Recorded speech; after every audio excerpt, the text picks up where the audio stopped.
मुंबईतल्या गोविंदांवर पावसाचं सावट आहे। मुंबई रायगडला आज रेड अलर्ट जारी करण्यात आलाय। मुंबईसह उपनगरामध्ये रात्रभर मुसळधार पाऊस होतोय। जोरदार पावसामुळे अंधेरी सबवे, मिलन सबवे पाण्याखाली गेले। आवश्यकता नसल्यास घराबाहेर पडणं टाळण्याचं आवाहन आता करण्यात येत आहे। ठाणे जिल्ह्याला देखील आज ऑरेंज अलर्ट जारी करण्यात आलाय। रात्रभर सुरू असलेल्या मुसळधार पावसामुळे मुंबईतील सखल भागात पाणी साचलं आहे। अंधेरी सबवे आणि मिलन सबवेमध्ये पाणी भरल्याने वाहतूक रोखण्यात आली। तसेच कुर्ला आणि उपनगरमध्ये देखील रस्त्यांवर काही अंशी पाणी साचलेलं पाहायला मिळालं। मुंबईत पावसाची संततधार कायम असून दिवसभर पावसाचा जोर राहील अशी माहिती हवामान खात्याकडून देण्यात आली आहे।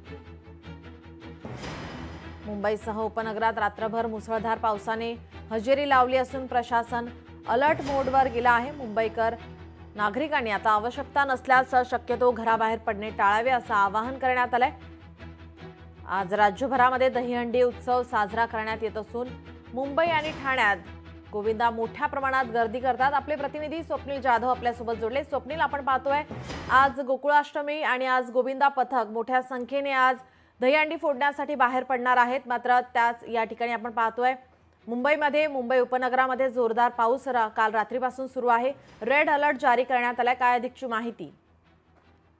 मुंबई ठाण्यासह उपनगरामध्ये मोठ्या प्रमाणात दहीकाला उत्सव हा साजरा करण्यात येतो। अनेक गोविंदा पथक हे येत असतात, त्यामुळे मुंबई ठाण्यात मोठी गर्दी होत असते। मात्र रात्रभर सुरू असलेल्या मुसळधार पावसामुळे काही सखल भागामध्ये पाणी साचलेलं आहे। आज दिवसभर सुद्धा मुंबई ठाण्याला रेड अलर्ट तर पालघरला ऑरेंज अलर्ट जारी करण्यात आला आहे। त्यामुळे एकूणच मुंबई पोलीस असेल, स्थानिक प्रशासन असेल, राज्य सरकार असेल यांच्याकडून कोणतंही आवश्यक काम नसल्यास घराबाहेर पडू नये अशा प्रकारच्या सूचना आवाहन करण्यात आलेलं आहे। तसेच समुद्र चौपाट्यांपासून लांब राहण्याच्या देखील सूचना करण्यात आलेल्या आहेत। मात्र आज मोठ्या प्रमाणात गोविंद पथक आहेत ते गोविंदा बाहेर पडत असतात, त्यामुळे एकूण तारेवरची कसरत ही स्थानिक प्रशासनाची असेल। मात्र सखल भागामध्ये सुद्धा पाणी साचलेलं आहे, त्यामुळे पूर्ण क्षमतेने त्याचे जे पंप आहेत ते कार्यान्वित करण्यात आलेले आहेत। मात्र पुढील काही तासांमध्ये पावसाचा जोर सुद्धा वाढणार आहे, त्यामुळे गोविंदा पथकांच्या जे गोविंदा आहेत त्यांच्यावरती हिरमोड संचार होण्याची शक्यता आहे। एकूणच आजच्या या दिवसभराच्या पावसाच्या स्थितीमुळे।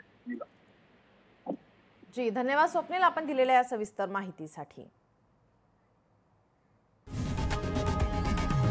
लोकशाही मराठी ऐका, पहा, जागरूक रहा।